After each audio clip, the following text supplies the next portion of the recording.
Can a budget-friendly option truly rival a premium brand? I will put a super affordable pastel pencil set from Temu to the ultimate test against a highly acclaimed Faber-Castell Pitt Pastel Pencil set.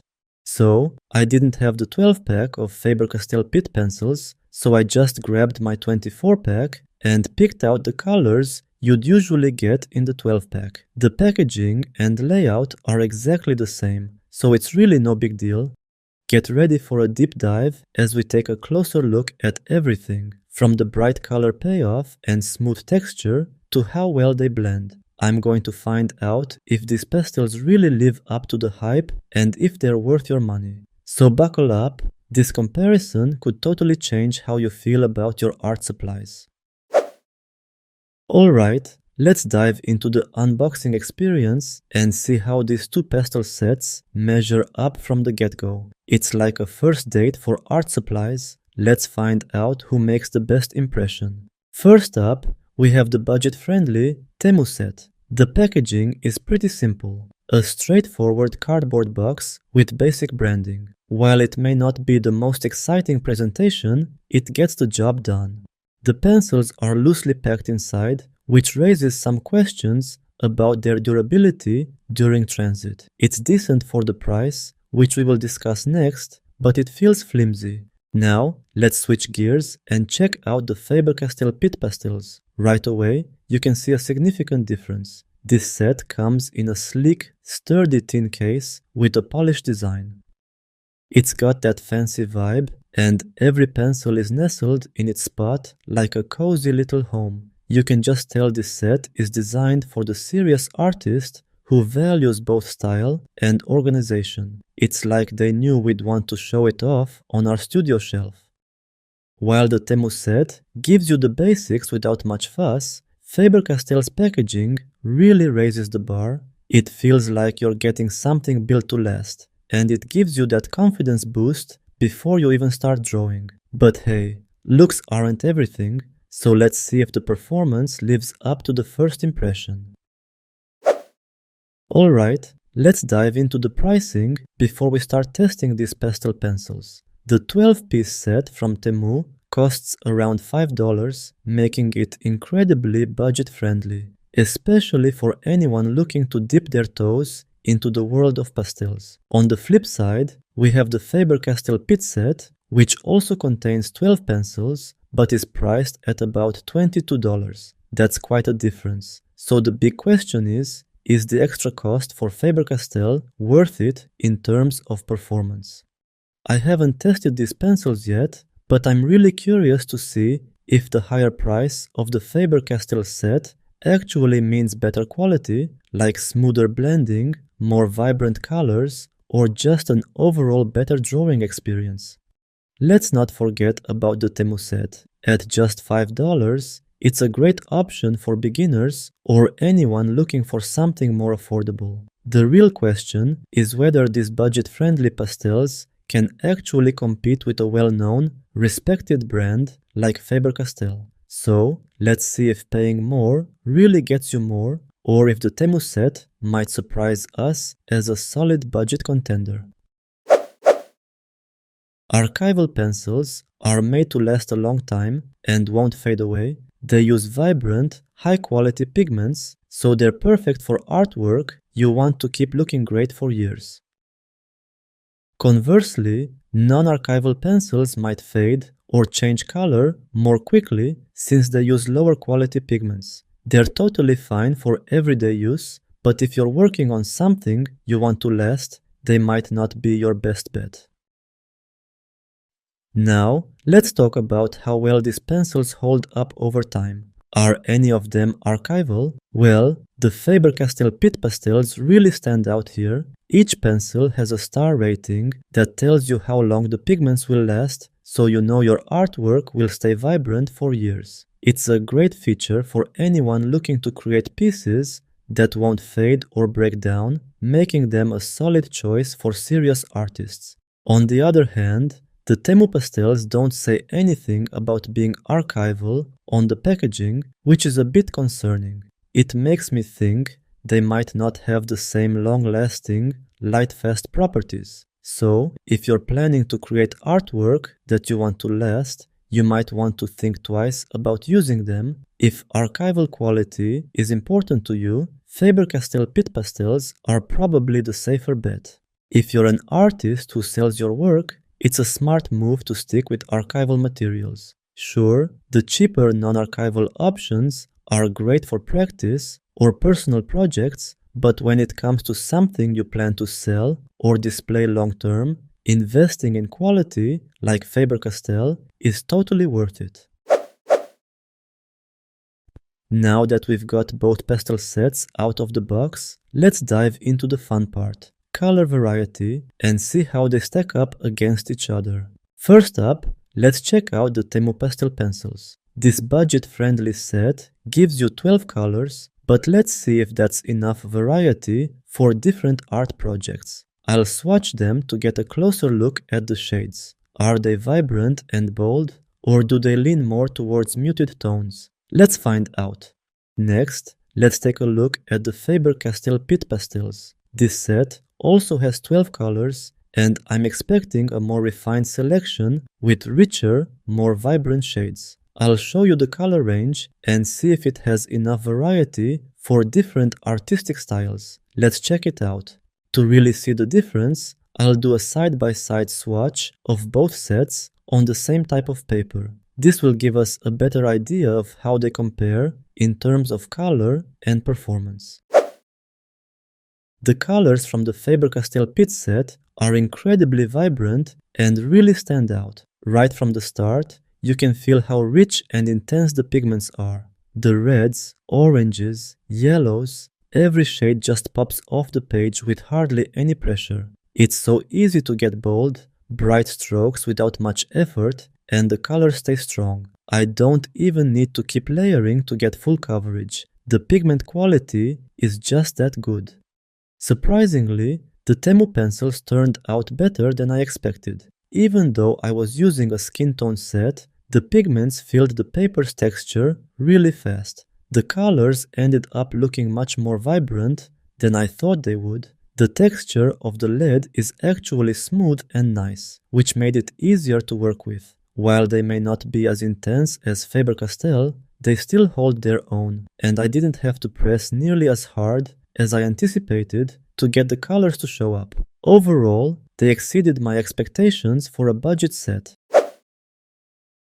The Pitt pencils feel super smooth and buttery as you use them. They just glide across the paper without any effort, and the color goes on really evenly. This makes blending a breeze because the creamy texture lets you create soft transitions between shades easily.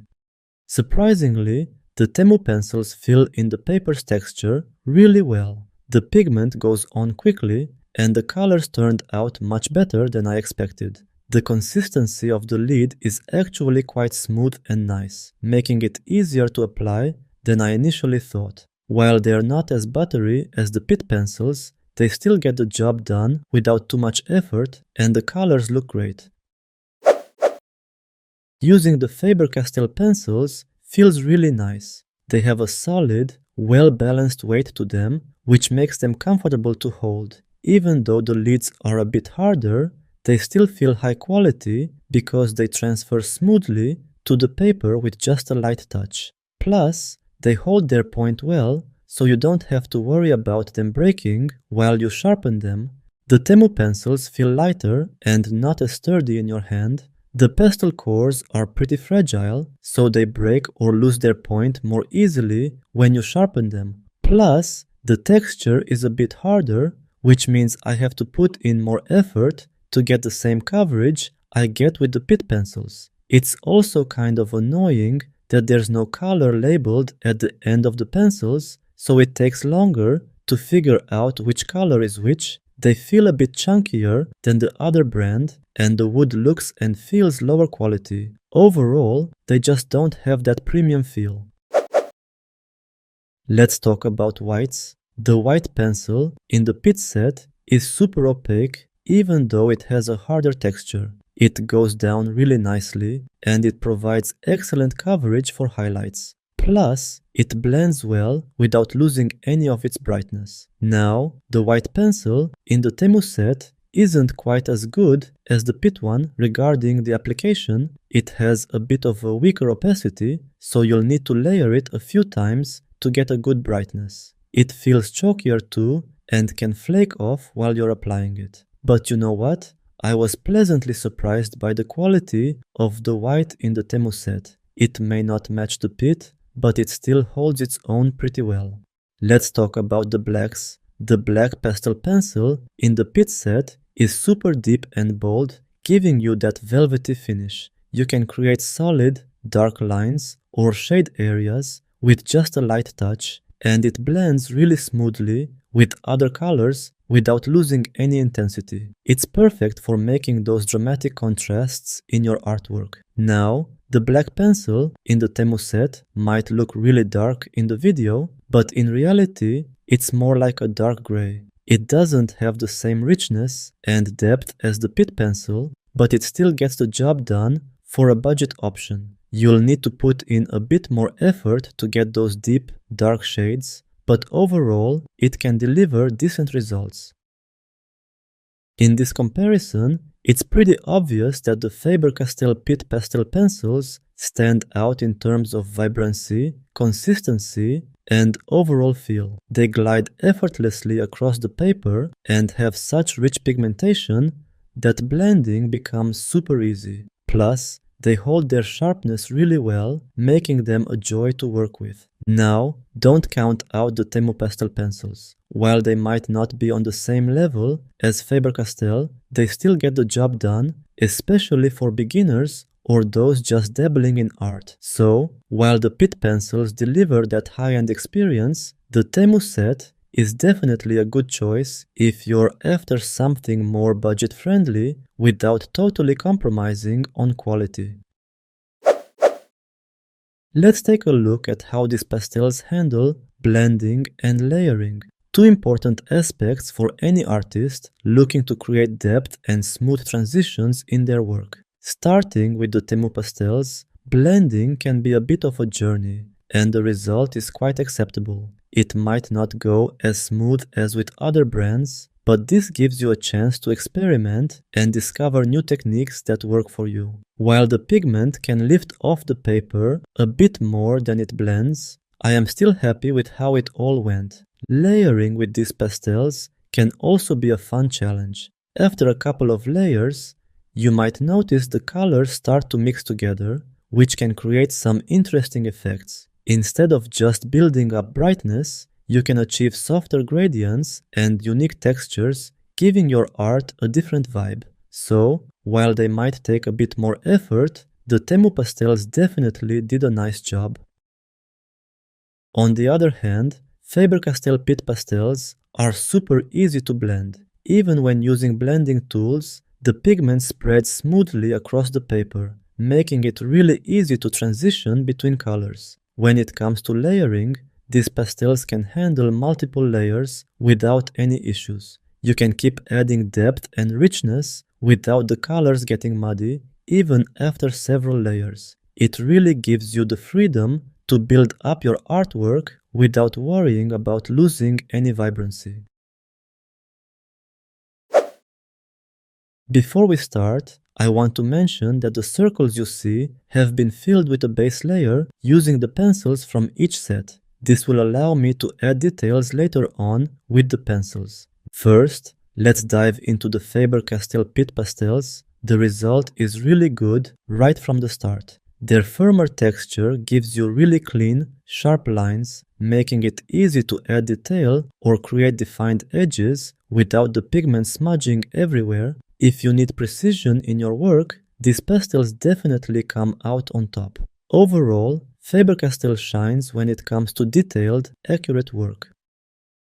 Next, let's start with the Temu pastels. I was pleasantly surprised by how well they performed. While achieving fine lines and sharp edges was initially a bit tricky, the softer texture still delivered quite an acceptable result. You may need to sharpen them a bit more frequently due to the chalky lead, but the pencil tip stayed sharp for a good amount of time, making it easier to maintain precision longer than I expected. Now let's apply everything on a real drawing. I started with the affordable set from Temu because I just couldn't wait any longer to test it and see what kind of result I could achieve with it. I chose this butterfly because, as I mentioned before, the cheapest pastel set I found online was from either AliExpress or Temu. I think they're basically the same thing, and it was a set of 12 colors designed for creating skin tones. So, mostly browns, pinks, and oranges, which worked out perfectly for the colors of this butterfly. I began by layering these colors to cover as much of the drawing surface as possible. I should mention that the colors did a pretty good job of covering the paper's texture, but it did require a few more layers. Something else I noticed was that the pencil's pigment slightly scratched the paper, which suggests the quality isn't top-notch, and that was a bit disappointing. When I started blending using a sponge, the pigment tended to move around rather than settling into the paper's texture, which meant I had to add additional layers. However, I was pleasantly surprised by how the pastels reacted with both the paper and the sponge. The colors in this set are actually quite nice, and even though the pencil scratched the paper a bit at first, as I mentioned, by the second layer, that issue wasn't noticeable anymore. To be honest, I kind of expected this since I had seen the same thing with other pencils from this set earlier in the video. For me, the most important thing, and what I look for when layering with a pencil, is how much pigment ends up on the paper with each layer and how much dust gets left behind when blending. In the case of these pencils, there was some dust, but the good part was that when I used the sponge to blend, it gathered that excess dust and pressed it into the paper's texture, which was really helpful. My favorite part was adding the black to fill in the remaining gaps. I feel like that really tied everything together, and this simple step instantly made the whole drawing look more realistic. What actually happened when I added the black was that it created a strong contrast with the colors I had already applied, which made a big difference. For example, if I had used a slightly darker brown instead of black, I definitely wouldn't have gotten the same result. I want to point out that when judging the quality of pencils, the most important factor isn't always how good the pencils are themselves, but how good the paper is. In my opinion, you can create a super realistic and beautiful drawing if you use high quality paper and even cheap pencils. However, the reverse doesn't work as well. Using expensive pencils on low quality paper won't give you the same result. Cheaper papers usually can't hold many layers of pastel, which makes achieving realism difficult. This black pencil did a pretty good job. As I mentioned earlier, it might look more intense in the video, but in reality, it's more of a dark gray. Still, I was really happy with the result. To add even more realism, I also used a white pencil to create some highlights and add more contrast to the drawing. The white was really helpful too. While it's not the brightest white I've ever used, it's definitely not useless either. Now, let's switch over to the Faber-Castell Pitt Pastel Pencils, which are the pricier set I picked. Honestly, I have nothing bad to say about them. These pencils worked flawlessly, layering smoothly and filling in the paper's texture with ease, allowing me to create really soft, seamless layers. Faber-Castell Pitt might not be the most expensive out there, but they're a well-known brand and were actually my first set of pastels when I started out. This set holds some sentimental value for me since I still have a few of the original pencils and the metal tin they came in. But that aside, these pencils really have everything you need. If you use the side of the pencil, turning it to use the broader part of the tip, you can cover larger areas for base layers and then switch to the point for adding finer details. This gives you all the tools necessary to create a well-executed drawing.